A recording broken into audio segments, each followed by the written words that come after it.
Hello guys, स्वागत है आपका नोवा फौज के एक ब्रांड न्यू सेशन में, जहां पे आज हम कंटिन्यू करने वाले हैं अगेन हमारी रीडिंग कॉम्प्रिहेंशन के सेक्शन को। और ये जो प्लेलिस्ट है, इसमें मैंने आपको रीडिंग कॉम्प्रिहेंशन, जो कि बहुत ही महत्वपूर्ण टॉपिक है, मैंने फर्दर बहुत सारे सेशंस में बताया है कि आपकी जो आरसी है कितनी इंपॉर्टेंट है। तो हमने क्या क्या ये क्या हाँ, तो हमने क्या क्या कवर किया है। हमने कवर किया है क्लोज टेस्ट, ठीक है। हमने कवर किया है पैरा जंबल्स, ठीक है। अब उन पैरा जंबल्स में हमने नॉर्मल पैरा जंबल्स भी कवर किए हैं, और हमने S1 और S6 भी कवर किए हैं, ठीक है। और आज हम करने जा रहे हैं पैसेजेस को टैकल। और आज की वीडियो बहुत ही ज़्यादा महत्वपूर्ण है भैया, क्योंकि पैसेज हर एक एग्ज़ाम में आता है। चाहे आप कोई भी एग्ज़ाम लो, चाहे आप CDS का एग्ज़ाम ले लो, ठीक है, NDA का ले लो, ठीक है। चलो इसमें तो वैसे भी कम आते हैं और देखने को भी अब नहीं मिलता, लेकिन आप SSC के एग्ज़ाम ले लो, ठीक है, रेलवेज़ के एग्ज़ाम ले लो, हर जगह पैसेज आता है। और माफ़ करना अगर आपको ये सही ना लगे, लेकिन बहुत आसान होता है, बहुत आसान। और आज हम वो सारी स्किल सीखेंगे, वो सारी टेक्निक अप्रोचेस सीखेंगे, जिससे आपको आसानी हो कोई भी पैसेज को कंप्लीट करने में विथ 100% एक्यूरेसी, ठीक है। अब आप बोलोगे हमें इसकी ज़रूरत क्या है, इस वीडियो की ज़रूरत क्यों है, क्योंकि पैसेज का क्या है कि भैया रीड कर लो, उसी पे क्वेश्चन आएंगे, कर लो, हो गया काम तमाम। इस सेशन में मैं आपको क्या क्या बताने वाला हूँ, बेसिक तरीका कि हम पैसिव को इफेक्टिवली टाइमली कैसे 100% एक्यूरेसी के साथ सॉल्व कर सकते हैं। और दूसरा ये कि भैया हम किस तरीके से डिफरेंट डिफरेंट टोन्स के पैसेज को समझ सकते हैं, समझ गए। और आज आपको प्रैक्टिस कराएंगे एक बहुत ही बढ़िया पैसेज की, जो कि जिसका लेवल ऑफ डिफ़िकल्टी मैं कहूँ तो मॉडरेट टू डिफ़िकल्ट के बीच में आता है। बहुत ही बढ़िया पैसेज है। तो ये सेशन में मैं आपको एक बहुत ही इम्पोर्टेंट कंपोनेंट के बारे में बताने वाला हूँ, जो कि है क्रिटिकल रीडिंग। उसके बाद हम पढ़ेंगे कि भैया स्कीमिंग क्या होती है, ठीक है। और उसके बाद हम एक बार देखेंगे कि भैया स्कीमिंग करते कैसे हैं, समझ गए। और उसके बाद ये सब पढ़ने के बाद हम एक आरसी मैं आई मीन आरसी का एक पैसेज देखेंगे, जो कि बहुत ही बढ़िया है। और उस और आज हमने इस सेशन में सीखा है, वो यूज़ करके हम उसको सॉल्व करेंगे, समझ गए। तो इसी के साथ अब बिना किसी देरी के मैं ये शुरू करता हूँ, ठीक है। अब शुरू करने से पहले अगेन, अगर आपने ये प्लेलिस्ट पूरी नहीं देखी है तो इसको स्टार्टिंग से लेके एंड तक देखो, आपको सब पता चल जाएगा। कैसे आपको अप्रोच करना है, कैसे आप इफ़ेक्टिव हो सकते हो, किस तरीके से आपकी एक्यूरेसी बढ़ सकती है, ठीक है। और ऑब्वियसली आप एक आइडियल स्टेट में पहुंचना चाहते हो, जहाँ पे आप जो क्वेश्चन अटेम्प्ट करो वो सही हो, खासकर आरसी में, ठीक है। यहाँ पे थोड़ा सा खेल है विट का, विट्स। अगर आपको विट का मतलब नहीं पता तो भैया डिक्शनरी में सर्च कर लो। तो अब अगर आप ये वीडियो देख रहे हो तो भैया 2.2x की स्पीड में या 1.5x की स्पीड में भी देख लो, ठीक है।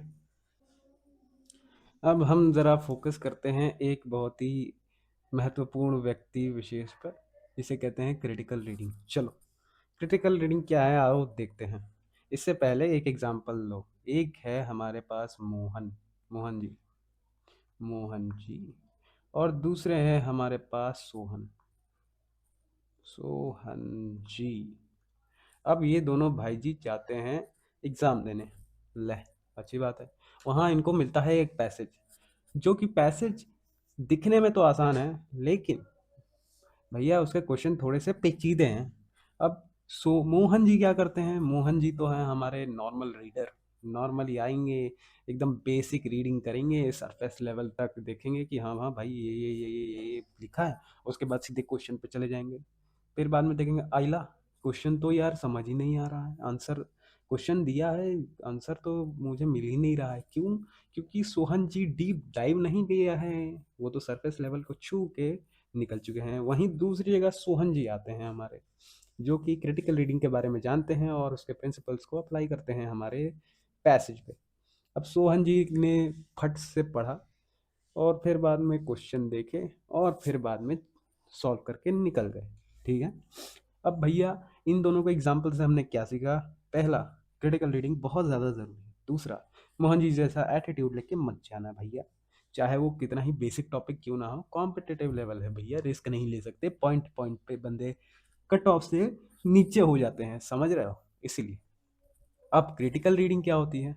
क्रिटिकल रीडिंग वो रीडिंग होती है जो आपकी बेसिक रीडिंग के एकदम अपोजिट होती है। इसमें जब भी आप कोई भी पैरा पढ़ रहे हो तो उस पे बहुत ज़्यादा ध्यान देना पड़ता है। वो वहाँ पे सवाल आते हैं हमारे, व्हाई ऐसा क्यों हो रहा है? ऑथर जो है ये क्यों लिख क्यों रहा है? उसका इस ये सब लिखने का पीछे का रीज़न क्या है? ठीक है? फिर जो भी ऑथर हमको थीसिस जो भी उसमें आर्ग्यूमेंट्स होते हैं, उनके बारे में बताता है। फिर वो एविडेंस भी देता है कि भैया ये एविडेंस है, ठीक है? मैं ऐसे ही अ, हवा में तीर नहीं चला रहा हूँ। और यही सब को आप कहते हो क्रिटिकल रीडिंग। यहाँ पे आप हर सेंटेंस एनालाइज करते हो, इवैल्यूएट करते हो, अपने नोट्स बनाते हो, कमेंट करते हो कि भैया ये ऐसा लिखा है तो ऐसा क्यों लिखा है? मुझे लगता है ऐसा इसलिए लिखा है, ऐसा-ऐसा। ये अब आप कहोगे कि सर ये तो पेचीदा हो रहा है। भैया अगर आपका बेसिक है, मतलब कि आप बेसिक एग्ज़ाम की तैयारी कर रहे हो, मतलब कि जैसे कि फॉर एग्ज़ाम्पल आप पहले पहले क्या होता था, मैं 2015 से पहले की बात कर रहा हूँ, 2020 से पहले की बात कर रहा हूँ। जो भी आपके पैसेजेस आते थे एकदम सिंपल आते थे। उसमें क्वेश्चन फैक्ट जो दिया है पैसेज में वही पूछ लेते थे। तो बच्चे क्या करते थे, पहले सारे पैसेज को अप्रोच करने का उनका तरीका देखो। पहले वो क्वेश्चन पढ़ते थे, फिर बाद में पैसेज पढ़ते थे। और उसी में ढूँढ रहे हैं कि कहीं कहाँ था, बिकॉज़ ये वाला पूछा गया है तो भैया ये रहा। बिकॉज़ इसलिए, और वहाँ पे डिट्टो वही ऑप्शन मिल जाता था तो टिक करके आगे बढ़ लिए। अब भैया अब ऐसा नहीं है ना। अब जिस तरीके से कंपटीशन बढ़ रहा है, उस तरीके से क्वेश्चन का लेवल भी बढ़ रहा है। तो भैया ये सब आपको देखना पड़ेगा एक बार, ठीक है? अब मैं क्रिटिकल रीडिंग करते कैसे हैं उसके बारे में समझाने वाला हूँ। हम इसे 3 तरीकों से करते हैं, 3 स्टेप में करते हैं। पहला है एनोटेशन। भैया आप जो भी पढ़ रहे हो, आपको बस उसके एंड में देखना है कि भई पूछना है अपने आप से व्हाई ऐसा हो क्यों रहा है? आप कमेंट कर सकते हो उस पे, ठीक है? और उसकी बेटर अंडरस्टैंडिंग के लिए उसको क्रिटिकली आपको देखना पड़ेगा, ठीक है? उसे हाईलाइट भी कर सकते हो, ये देखो, कमेंट कर सकते हो, हाईलाइट कर सकते हो। एक्सप्लेनेशन को ढूंढो भैया ये ऐसा बोल क्यों रहा है, ठीक है? क्या पता उस समय एक्सप्लेनेशन ना मिले, लेकिन आपको 4-5 लाइनों के बाद बता दिया जाए कि भैया वो जो पहला स्टेटमेंट है वो ऐसा क्यों है, ठीक है? अब पैसेज तो कर लिया तुमने रीड, तुमने नोट्स भी बना लिए, तुमने कमेंट भी कर दिया, हर पॉइंट के बाद हाईलाइट किया कुछ इंपॉर्टेंट पॉइंट को। अब तुम उसे समराइज करते हो, उसे ब्रीफली समराइज करते हो कि भैया मैंने इस पैसेज पे पढ़ा क्या है, इस पैसेज का फोकस क्या है, इस पैसेज का थीम क्या है, उस पे हमारा उसके ऊपर बेस्ड है ये समरी समरी ठीक है? अब समराइज करने के बाद अब तुम उसे एनालाइज करते हो कि भैया जो भी आर्ग्यूमेंट है, ठीक है? पैसेज में ऑथर द्वारा जो भी आर्ग्यूमेंट किए गए हैं, क्या वो सारे सही हैं? क्या एविडेंस जो दिए गए हैं ऑथर के द्वारा, क्या वो सही हैं? क्या वो क्रेडिबल हैं? ठीक है? और साथ ही साथ आप यहाँ पे चेक करते हो कि भैया टोन क्या है, समझ गए? देखो टोन भी अलग अलग हो सकती है, ठीक है?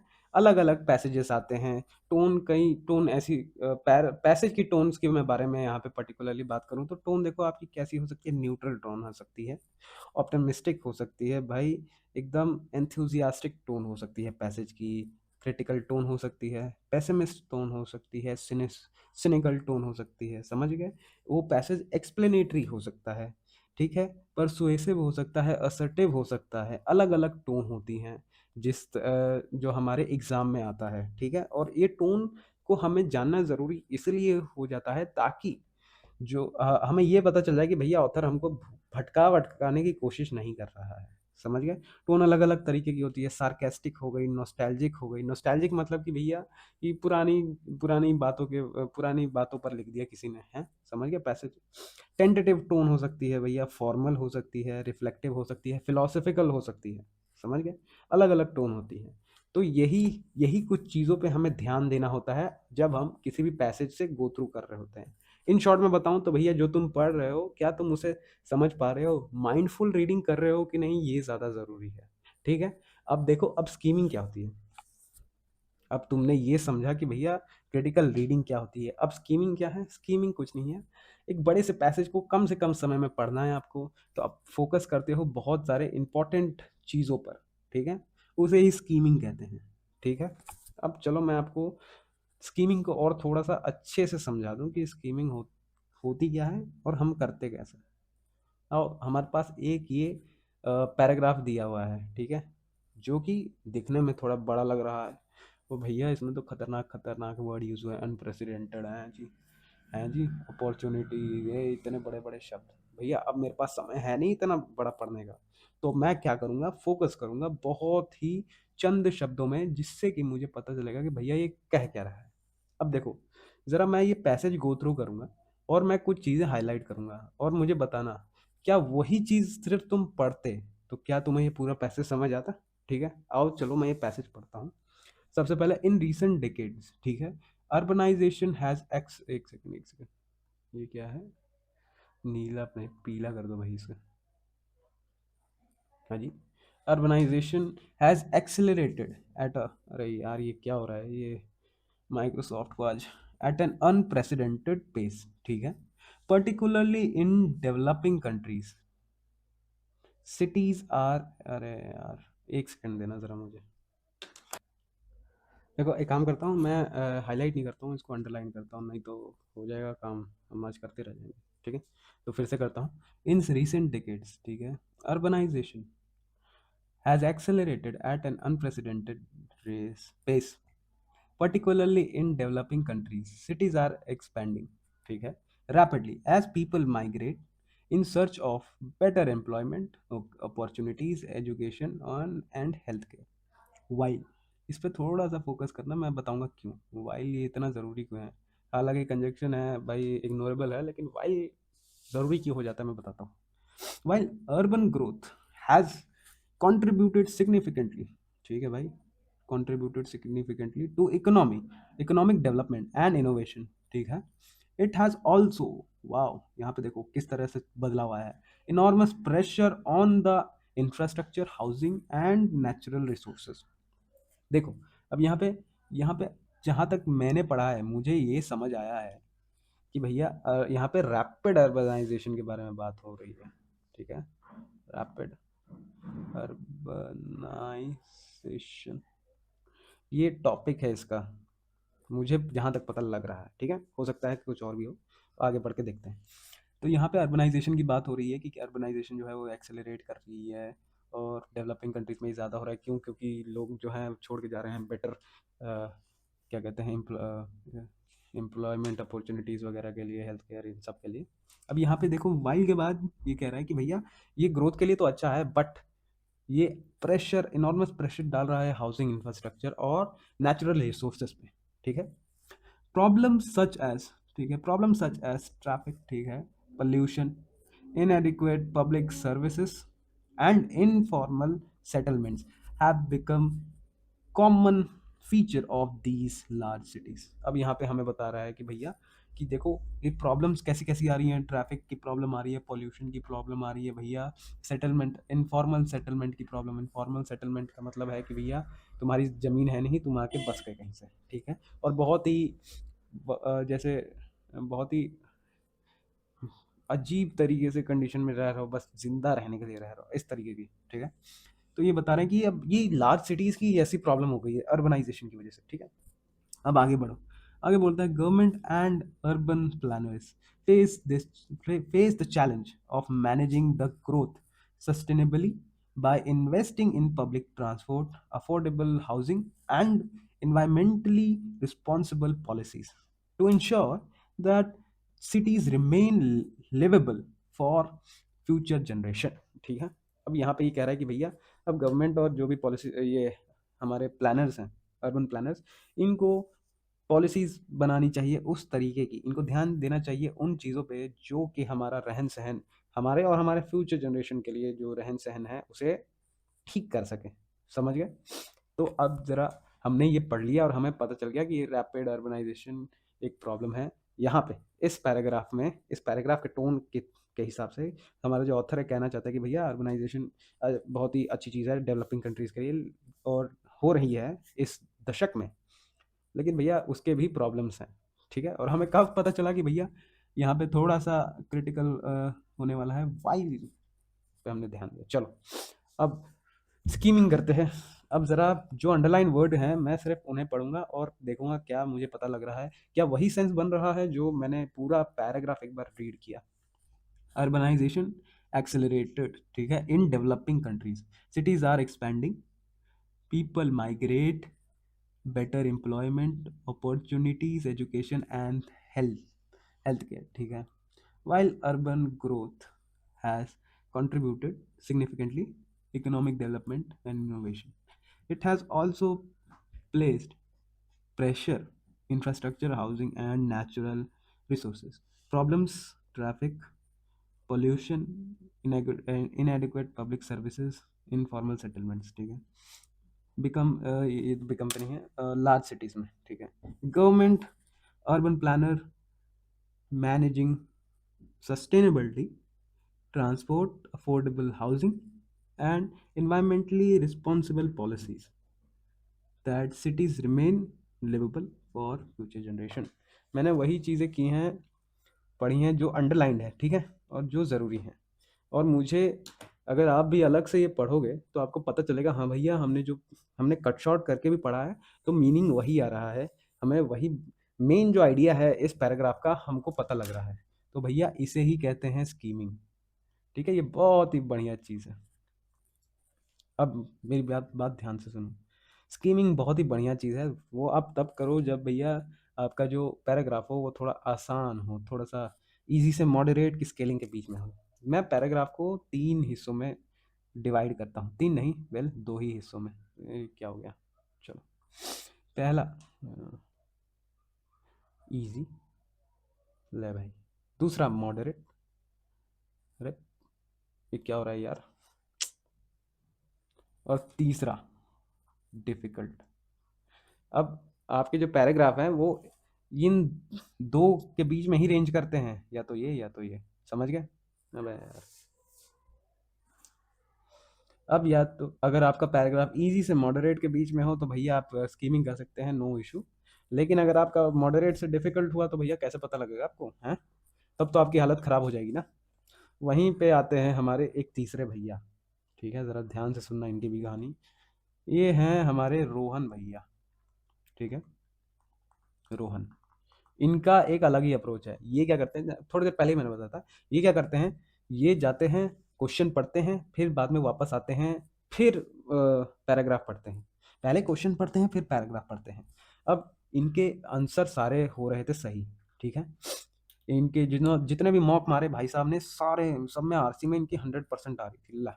अब क्या हुआ, एग्जाम के दिन क्या हुआ, एग्जाम वालों ने थोड़ा सा पेपर मुश्किल डाल दिया, जिसमें जो आपकी पैसेज है वो थोड़ी सी मॉडरेट आ गई। लो, ये अपना तिगड़म लगा रहे हैं, लो इनका तिगड़म लगा ही नहीं, हो गया इनका डब्बा गोल, और बेचारे स्कोर नहीं कर पाए, ठीक है। तो ये भी नहीं करना है। ये जो रोहन जो करते हैं ना, ये करते क्या है, ये सबसे बड़ा ड्रॉबैक इस चीज़ में ये है कि भैया जब तुम क्वेश्चन पढ़ लेते हो ना तो तुम्हारा फोकस चला जाता है आपके रीडिंग पे, कि भैया जो पैसेज में से आंसर पे ज़्यादा ध्यान चला जाता है, कि मुझे आंसर ही निकालना है और कुछ मैंने पढ़ना ही नहीं है। तो ये क्या करते हैं, पानी के अंदर हाथ डालते हैं, मछली पकड़ में आई तो ठीक है, नहीं तो आगे बढ़ो, ऐसा इनका अप्रोच है। तो भैया ऐसे तो नहीं होगा ना, तो ये भी मत करो, मैं तो तुमको बता ही रहा हूँ। एक अप्रोच आप ये कर सकते हो कि आप पैराग्राफ को रीड करो, बढ़िया से माइंडफुल रीडिंग करो उसकी, और उसके बाद क्वेश्चन पे आओ, फिर एक एक करके एलिमिनेट करो आंसर्स को, और फिर तुम्हारी गलतियां होने के जो स्कोप है वो थोड़ा कम हो जाएगा, ठीक है। तो अभी मैं क्या करने वाला हूँ, अभी हम करने वाले हैं एक पैराग्राफ जो कि थोड़ा सा डिफ़िकल्ट भी है, मॉडरेट और डिफ़िकल्ट के बीच में आता है। अभी मैं ये बताऊंगा नहीं कि ये कहाँ से मैंने उठाया है। अभी आप देखो, ये पैराग्राफ हम मिलकर सॉल्व करेंगे, और उसके बाद आपको पता लगेगा कि हाँ भैया क्रिटिकल रीडिंग, माइंडफुल रीडिंग क्यों ज़रूरी है, आपको पता लगेगा तब, ठीक है। अभी हमने अभी तक हमने क्या कहा है, क्या पढ़ा है, अभी तक हमने दो चीज़ें पढ़ी हैं, पहली क्रिटिकल रीडिंग क्या होती है, दूसरी स्कीमिंग कैसे करते हैं। अब हम देखते हैं, चलो, मैं जो भी हमने पढ़ा है उसको हम अप्लाई करते हैं और देखते हैं कि क्या होता है। चलो, ज़रा एक सेकंड रुको यार, ये माइक्रोसॉफ्ट काम नहीं कर रहा हूँ, इसको मैं काम करता हूँ, मैं इसको नोट्स से खोल लेता हूँ, ठीक है। अब चलो, ठीक है। तो अब हम पढ़ते हैं इस पैसेज को, ठीक है, राइट। चलो शुरू करते हैं।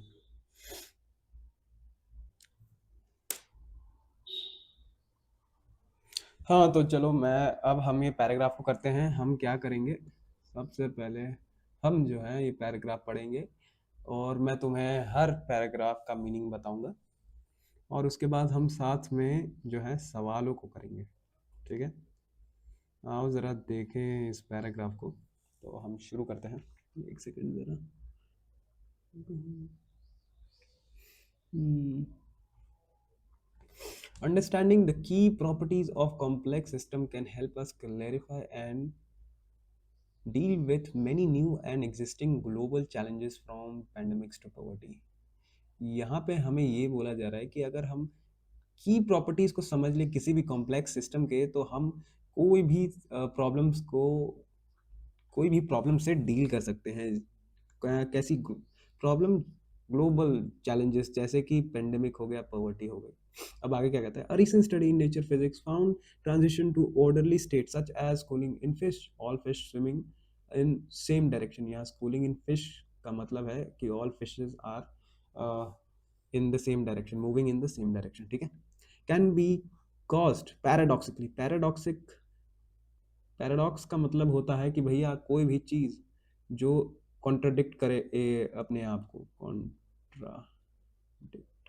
ठीक है, बाय रैंडमनेस, ओके, और noise feeding back on itself. That's that is a misalignment among the fishes caused further misalignment, eventually uh, inducing a transition to schooling. ठीक है, अब यहाँ से फिश स्कूलिंग से मैं बताता हूँ। यहाँ पे ये हमें, एक सेकंड, ये रबड़ क्यों हो गया भाई। यहाँ से लेके यहाँ तक में हमें ये बताया जा रहा है, एक एग्जांपल दी जा रही है कि देखो रैंडमनेस कितनी सर्टेन होती है।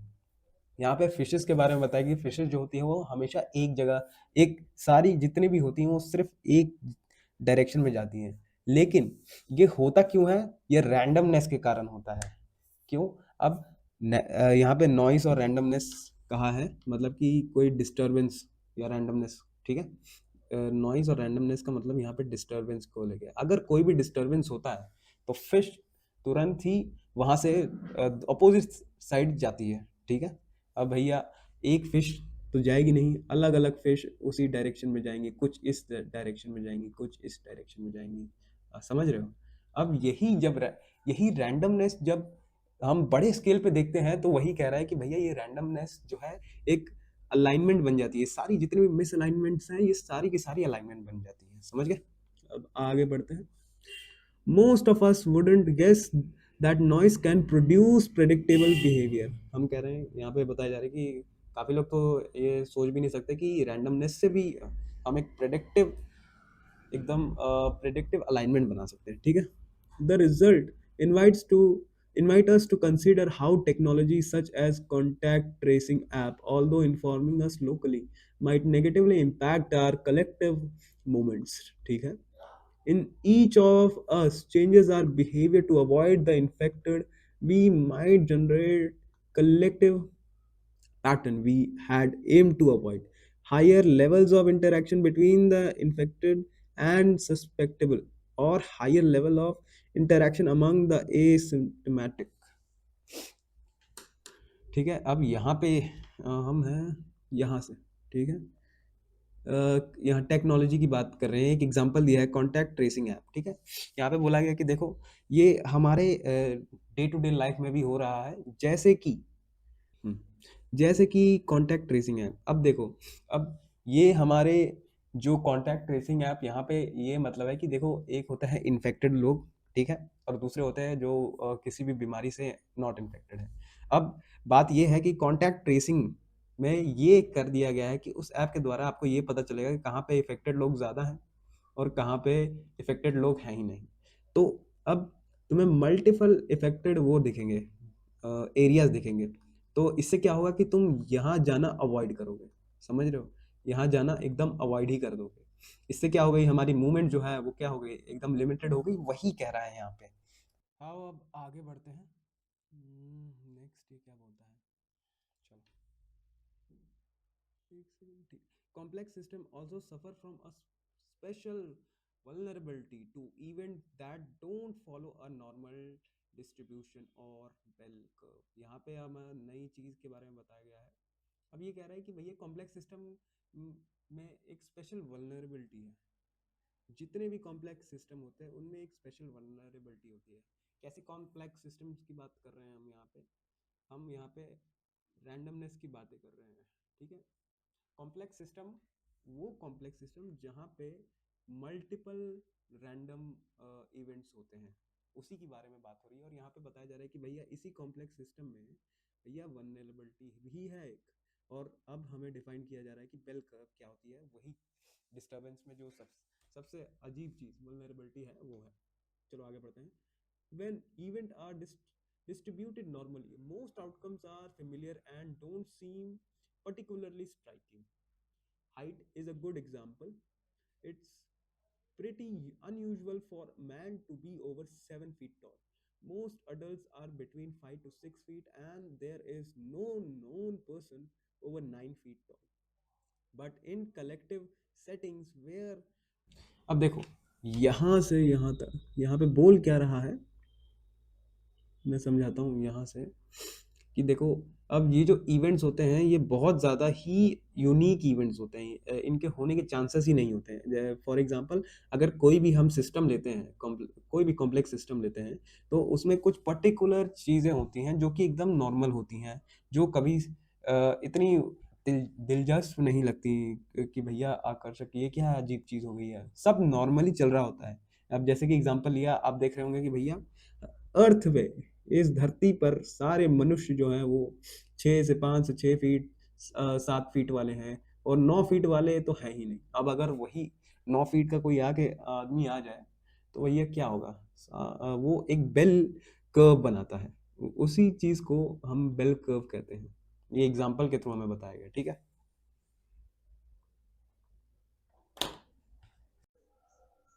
चलो अब आगे बढ़ते हैं।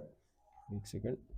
चलो, but the collective settings where contingent shape behavior, a run on the banks, a scramble to the bar to buy toilet papers, the probability distribution for possible events are often heavy tailed. Okay, there is a much higher probability of extreme events such as stock market crash or a massive surge in inflation. Okay, these events are still unlikely, but they occur more frequently and are larger than would be expected under normal distribution. अब यहाँ पे क्या बात कर रहा है, यहाँ पे हमें बात चल रही है कंटेंजन की। कंटेंजन का मतलब क्या होता है कि एक बिहेवियरल चेंज होता है कंटेंजेंट का मतलब। ठीक है, जहाँ पे यहाँ पे बोल रहे कंटेंजेंट शेप बिहेवियर, इसका मतलब है लोग दूसरे लोगों से सीखते हैं। अब अगर अचानक से बैंक्स, अचानक से हम यहाँ पे टॉयलेट पेपर की एग्जांपल ही ले लेते हैं, बेस्ट एग्जांपल, कि भैया अचानक से सब लोग सोचते हैं कि भैया टॉयलेट पेपर फटाफट बाई कर लेते हैं, क्योंकि अब जो होने वाला है वो बहुत खतरनाक होने वाला है। तो लोग क्या करते हैं, दूसरों को देख के वो भी वही काम करते हैं। इसका कंटेंजेंट शेप बिहेवियर का मतलब यहाँ पे ये है। इसके बाद आगे ये बताता है कि देखो, ये जो यहाँ प्रोबेबिलिटी है डिस्ट्रीब्यूशन की किसी भी पॉसिबल इवेंट की, वो एक हैवी टेल्ड है। लेकिन यहाँ पे जो प्रोबेबिलिटी है एक्सट्रीम इवेंट्स की, एक्सट्रीम इवेंट्स मतलब कि जो जो हमारे बॉल कर्व की बात हो रही है, जहाँ पे एक्सट्रीम इवेंट होता है, यहाँ पे प्रोबेबिलिटी एक्सट्रीम इवेंट की बढ़ जाती है। जैसे कि एग्जांपल के जैसे स्टॉक मार्केट क्रैश हो गया या इन्फ्लेशन हो गया, ये सारे इवेंट जो है वो बहुत ही ज़्यादा यूनिक है, बॉल कर्व है, बट फ्रीक्वेंट, इनकी फ्रीक्वेंट होने के चांसेस ज़्यादा है। यहाँ पे ये हमें बोला गया है। अब बढ़ते हैं नेक्स्ट, आगे क्या बोल रहा है भाई।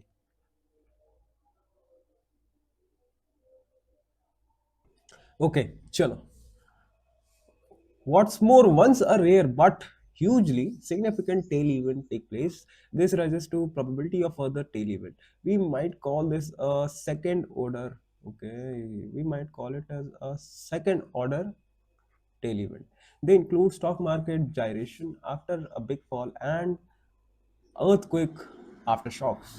The initial probability of second order tail event is so tiny that it is almost impossible to calculate. But once a first order tail event occurs, the rules changes, okay, and the probability of the second order tail event increases. हाँ तो भैया यहाँ पे हमारे sir ये कह रहे हैं कि भैया देखो, जो भी रेयर केसेस होते हैं वो बहुत ही सिग्निफिकेंट चांसेस होते हैं उनके होने के, ठीक है, जो कि टेल इवेंट्स के बारे में हमारे बात चल रही है।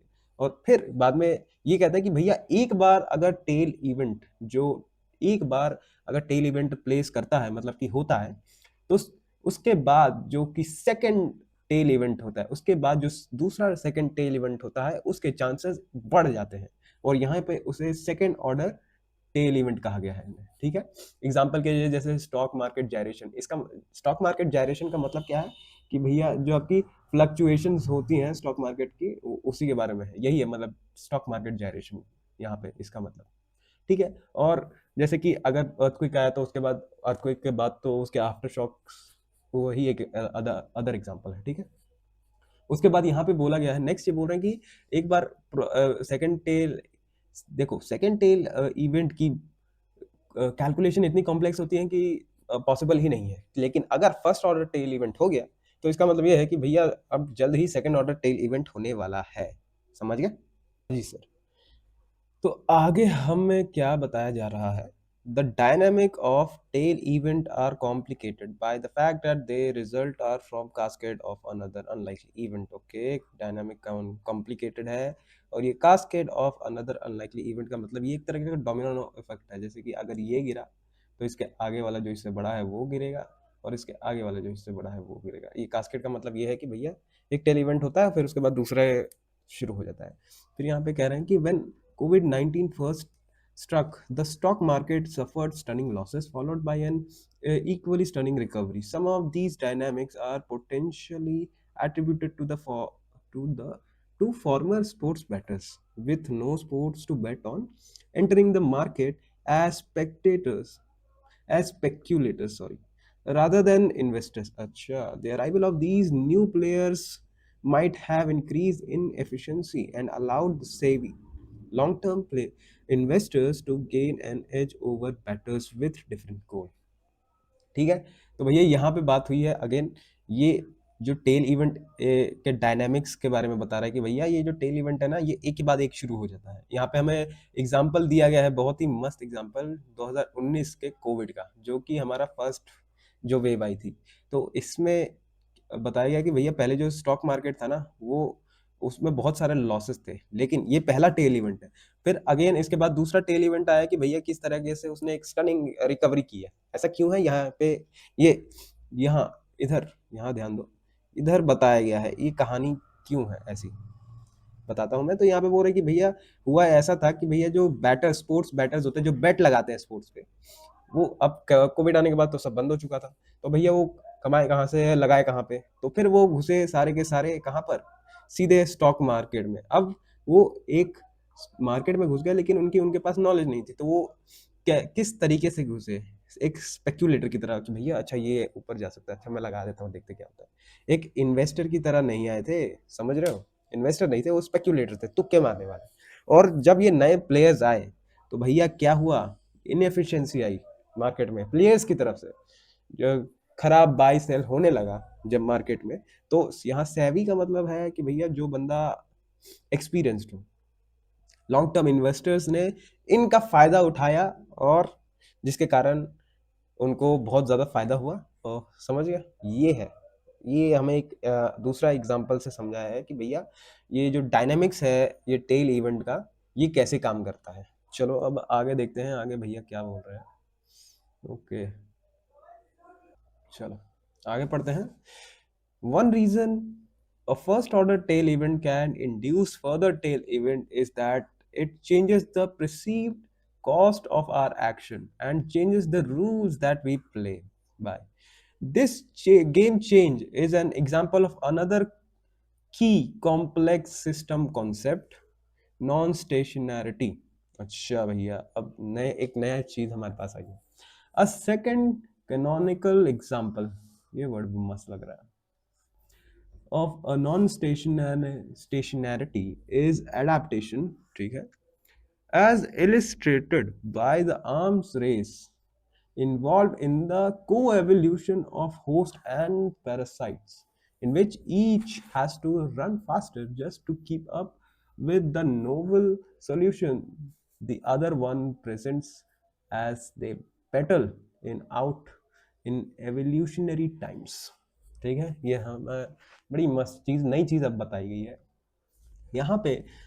फर्स्ट ऑर्डर टेल इवेंट के बाद जो फर्दर टेल इवेंट होते हैं उनके बारे में बताया गया। और जब ये सब होता है, फर्स्ट ऑर्डर टेल इवेंट होने के बाद ही हमारा जो एक्शन है टुवर्ड्स किसी भी इवेंट वो बदल जाता है। मतलब कि अब हम ये गेम, अगर मान लो कि आप एक गेम खेल रहे हो, उसमें एक टेल इवेंट हो जाता है, तो अब आपको उस गेम को चेंज करना पड़ेगा। जैसे कि पिछले एग्जांपल में हुआ था कि भैया जो ये हमारे एक्सपीरियंस्ड बंदो थे, उन्होंने मार्केट पे ना फोकस करके उनके नॉन एक्सपीरियंस प्लेयर्स पे फोकस किया। समझ रहे हो, गेम के रूल्स पलट दिए।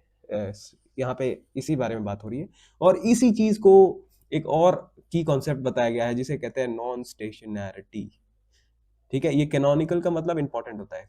किसी भी चीज में एक बहुत ही जरूरी चीज या किसी भी घटना की एक बहुत ही जरूरी घटना को कैनोनिकल कहते हैं। कैनन सुना है ना, वही है। ठीक है, अब यहाँ पे ये एग्जांपल देता है एडेप्टेशन का। अगेन वही मैं बता रहा हूँ कि भैया रूल्स बदल जाते हैं तो प्लेयर्स को भी फोकस करना पड़ता है ना, कि भैया अब नए रूल से खेलना पड़ेगा। रिस्क मैनेजमेंट, समझ रहे हो, जो लोग करते हैं वही, यही एडेप्टेशन की वही बात हो रही है। यहाँ पे एक एग्जांपल दिया गया हमें, यहाँ पे को एवोल्यूशन की बात की है होस्ट और पैरासाइट के बीच में, जहाँ पे ये दोनों को ही डेवलप होना पड़ता है ताकि वो बस जिंदा रह सके। होस्ट डेवलप होगा ताकि स्ट्रांग बनेगा, ताकि पैरासाइट उस पर ज्यादा इफेक्ट ना डाल सकते, और पैरासाइट जो कि वो भी डेवलप होने की कोशिश करेगा ताकि वो अपनी खुद के सर्वाइवल को प्रायोरिटाइज कर सके। समझ गए? अब देखो भैया, हमने तो ये पढ़ लिया ये पूरा। अब ये बात ऐसी है कि मैंने ये पैराग्राफ पढ़ा, ठीक है, कॉम्प्लेक्स था, ये टफ पैराग्राफ था। मैं ये नहीं कहूँगा कि बहुत ही आसान था, लेकिन आइडियाज जो मेरे दिमाग में आ रहा है इस पैराग्राफ को पढ़ने में, मैं चलो सम करता हूँ कि क्या क्या मैंने सुना समझा। तो यहाँ पे ये स्टार्टिंग में हम बात करते हैं कि भैया जो भी कॉम्प्लेक्स सिस्टम होते हैं ना, उनके कुछ इंपॉर्टेंट की कॉन्सेप्ट को अगर हम समझ लेंगे तो हमारे लिए बहुत ही आसान होगा उस कॉम्प्लेक्स सिस्टम में रहना।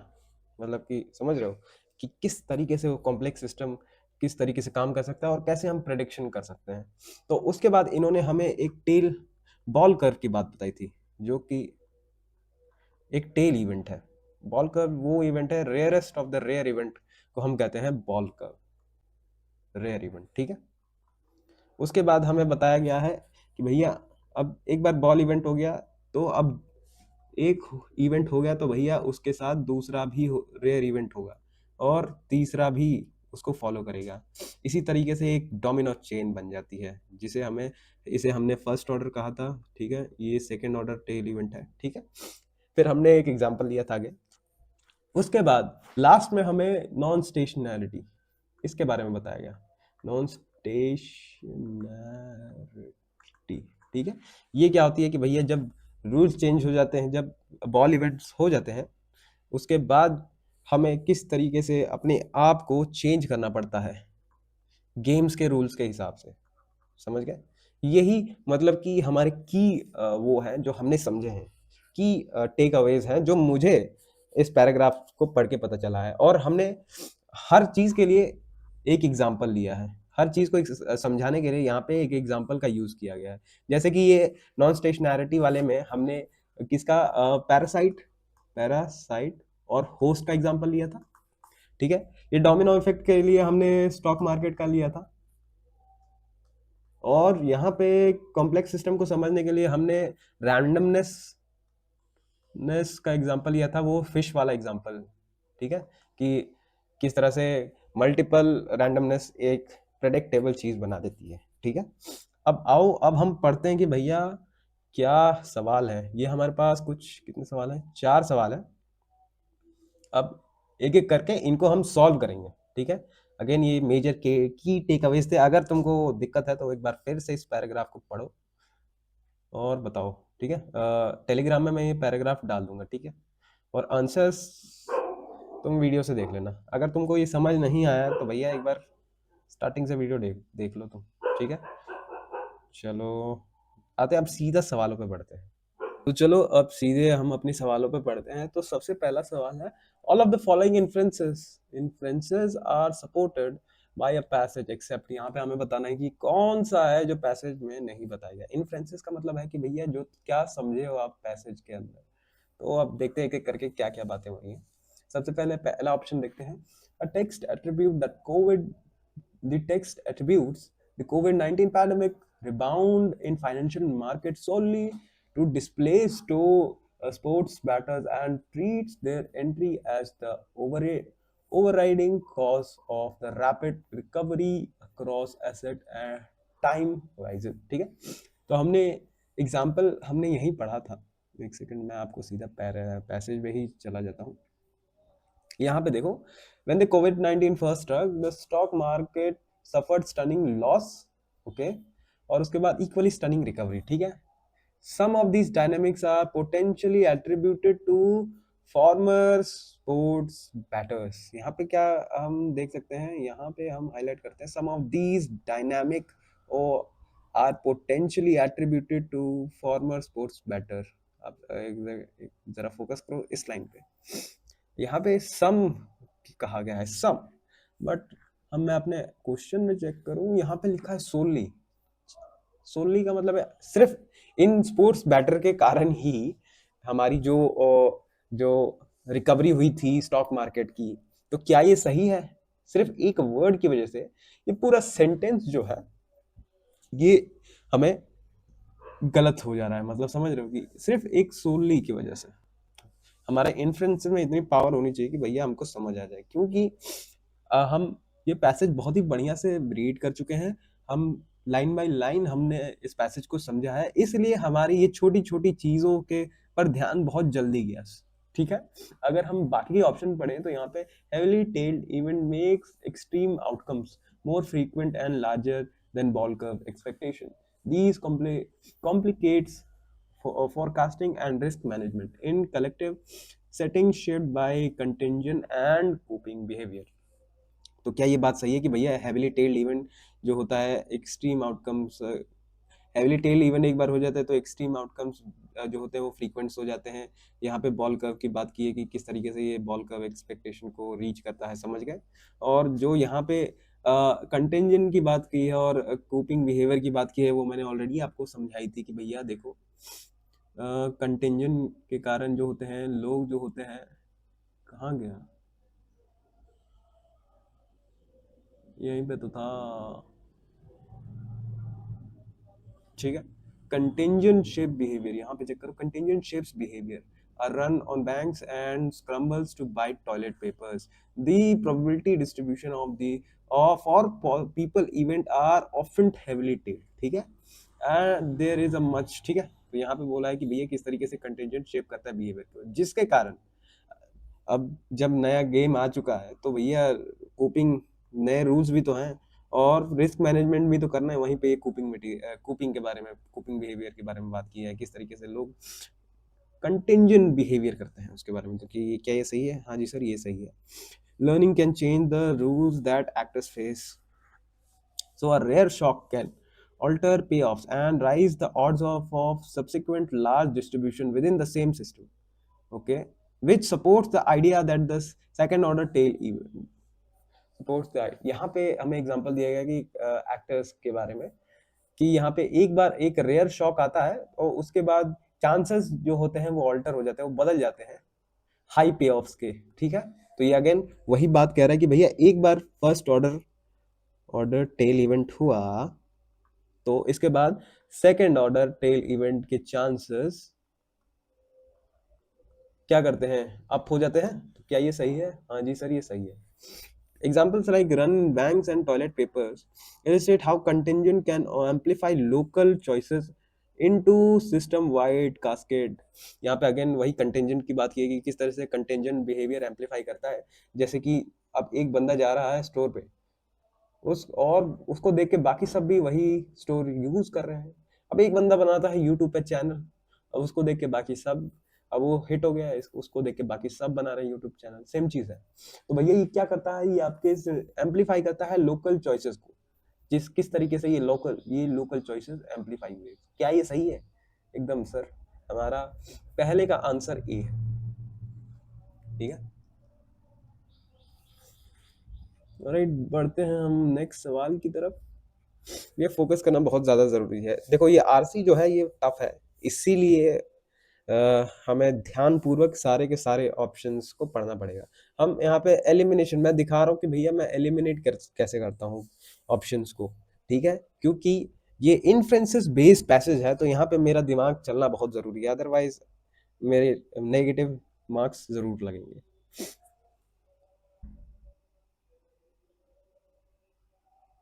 ओके, तो एक काम करो, ये क्वेश्चन को आप कर लो एज अ होमवर्क, ठीक है, ये क्वेश्चन आप खुद करोगे, मैं इसका आंसर जो है मैं आपको कमेंट सेक्शन में जो सही आंसर देगा मैं उसे पिन कर दूंगा, ठीक है। तो अब हम बढ़ते हैं हमारे नेक्स्ट क्वेश्चन पे, ठीक है। Which one of the option below best summarise, ठीक है ठीक है, ओके ओके, समराइज करता है, पहला ऑप्शन है the passage explain how speculative interests always produce inefficiency after health shock. Therefore, long-term investor inwardly profit when new participant push prices. भैया ऐसा तो कुछ है ही नहीं यहाँ पे, हाँ जी, ये नहीं है basic summary. The passage explains how noise can create order, then shows why complex systems with contingent are vulnerable to heavy-tailed cascades. ठीक है. It also explains why early shock changes rules through non-stationarity with a market illustration during the COVID-19 disruption. ठीक है, ये मुझे लग रहा है तो मैं इसको काटूंगा नहीं. The passage explains how social outcomes generally follow normal distribution. So extreme events are negligible. देखो भैया, extreme events are negligible, ठीक है, and policy should stabilize averages rather than learn from large shocking. भाई ये तो कुछ अलग ही, मतलब कि ये तो कुछ अलग ही बोल रहे हैं सर, कहाँ गया, ये भी नहीं है। The passage explains how non-stationarity works in evolutionary biology and rejects application in market और पब्लिक हेल्थ। ना ना ना ना ना ना ना, ये तो नॉन स्टेशनैरिटी का एक एग्जांपल था, सिर्फ उसी पे काम करता है, ऐसा कुछ नहीं है। तो भाई साहब, इसी के साथ इसका आंसर है हमारा बी, ठीक है। यहाँ पे हमें सेम पैसेज में जैसा कि मैंने तुमको सम किया था कि भैया पहले हमें भैया नॉइस से बताया गया कि किस तरह से ऑर्डर क्रिएट होता है रैंडमनेस से, ठीक है, फिर कॉम्प्लेक्स सिस्टम के बारे में बताया गया किस तरह से कंटिंजेंट जो है वो वल्नरेबल है टेल इवेंट के लिए, कंटिंजेंट हो बिहेवियर के कारण ही टेल इवेंट आते हैं, एक एग्जांपल के थ्रू बताया गया था ये भी आपको। उसके बाद हमें बताया गया नॉन स्टेशनैरिटी के बारे में, जो कि परफेक्टली सम करता है हमारे इस पैराग्राफ को। अब सीधा बढ़ते हैं नेक्स्ट क्वेश्चन पे। Which of the following observation would most strengthen the passage's claim that a first order tail event raises the probability of further tail events in complex system? अब देखो ये सवाल का जवाब हमारे पैराग्राफ में ही है, तो एक बार हम पैराग्राफ देख लेते हैं इससे पहले कि हम ऑप्शन देखें। पैराग्राफ में हमें जब फर्स्ट टेल इवेंट के बाद सेकंड टेल इवेंट के बारे में बताया गया था, तो वो शायद मेरे हिसाब से सेकंड पैराग्राफ में बोला गया था। कॉम्प्लेक्स सिस्टम सफर फ्रॉम, ठीक है ठीक है, यहाँ पे कलेक्टिव, यहाँ पे हमको एग्जांपल बताई गई थी सेम कंटिंजेंट शेप बिहेवियर के बारे में, जब हमारे पास बेल कर्व आया था, ठीक है, और उसके बाद यहाँ पे हमें दिया गया है सेकंड ऑर्डर टेल इवेंट के बारे में। यहाँ पे हमें एग्जांपल्स दिए हैं स्टॉक मार्केट जायरेशन की, और almost impossible to calculate, this is the first order tail, अच्छा ठीक है, और हाँ, ये टेल इवेंट की एग्जांपल हमें कोविड-19 के फर्स्ट अटैक से ही मिली थी, ठीक है, किस तरीके से स्टॉक मार्केट वाला एग्जांपल, समझ गए। अब जरा पढ़े ऑप्शंस में क्या दे रहा है। An epidemic network initial super spreading episodes are isolated spikes after which, एक सेकंड गाइस, तो कहाँ थे हम, तो यहाँ पे एक बार मैं फिर से ये पढ़ लूँ, सॉरी, एक बार मैं फिर से पढ़ देता हूँ। तो इस क्वेश्चन में हमसे पूछा गया है कि हमें एग्जांपल बताओ, हमें वो एग्जांपल बताओ जिससे तुमको ये पता चलता है कि भैया फर्स्ट ऑर्डर टेल इवेंट के बाद second further complex tail event आता है एक कॉम्प्लेक्स सिस्टम में। फर्स्ट ऑर्डर टेल इवेंट के बाद, फर्स्ट ऑर्डर के बाद सेकंड ऑर्डर कैसे आएगा, ठीक है। तो अगेन हम फिर से पढ़ते हैं, epidemic networks initial super speeding episode, ये हमारा फर्स्ट ऑर्डर टेल इवेंट है, ठीक है। Are isolated spikes after which outbreak size matches to baseline distribution after from independent contact models across comparable cities। देखो, मुझे घंटा कुछ नहीं पता ये क्या हो रहा है, मुझे बस ये पता है ये हमारा फर्स्ट ऑर्डर टेल इवेंट है। अब इसके बाद हमारा सेकंड ऑर्डर टेल इवेंट आना था, बट यहाँ पे ये कहता है कि भैया जो मैच था वो बेसलाइन डिस्ट्रीब्यूशन, यहाँ पे जो आउटब्रेक था ये आइसोलेटेड स्पाइक्स तो हुए, ठीक है, लेकिन जो आउटब्रेक था वो मैच कर चुका है बेसलाइन डिस्ट्रीब्यूशन से। तो क्या ये एक स्पाइक हुआ और उसके जैसे कि ये आपकी बेसलाइन डिस्ट्रीब्यूशन है, ठीक है, ये स्पाइक हुआ, ठीक है, उसके बाद वापस से बेसलाइन पे मैच हो गया, तो क्या ये सेकंड ऑर्डर इवेंट कहीं भी हमारा बन रहा है, जबकि इसे इस तरीके से कुछ बनना चाहिए था? क्या ये हुआ है? ऐसा नहीं हुआ है, तो भैया मैं जा रहा हूँ उसको काटा मारने।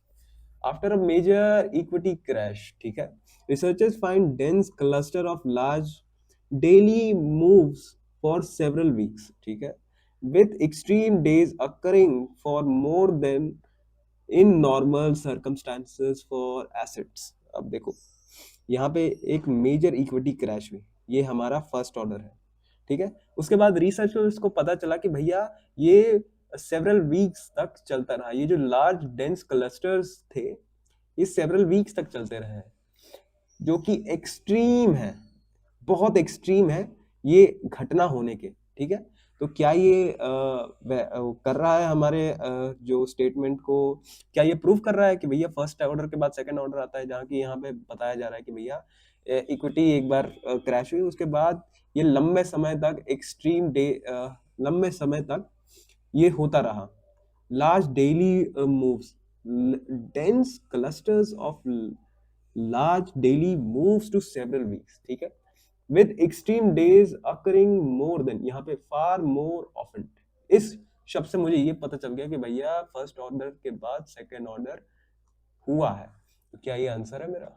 मैं इस पे टिक मार देता हूँ। चलो बाकी के भी मैं बता देता हूँ।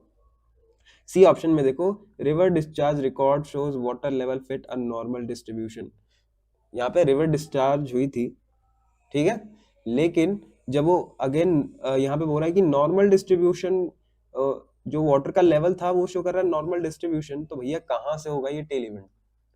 नहीं होगा, सेकंड ऑर्डर टेल इवेंट है ही नहीं यहाँ पे।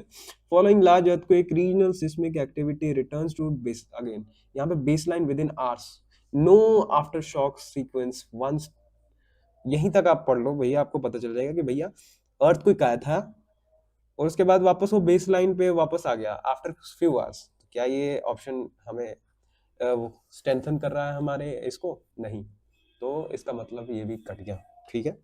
तो भैया ये था हमारा पैराग्राफ, रीडिंग कॉम्प्रिहेंशन का पैराग्राफ वाला। ये क्वेश्चन मैंने आपको होमवर्क में दिया है, मेक श्योर कि इसे आप कमेंट करो।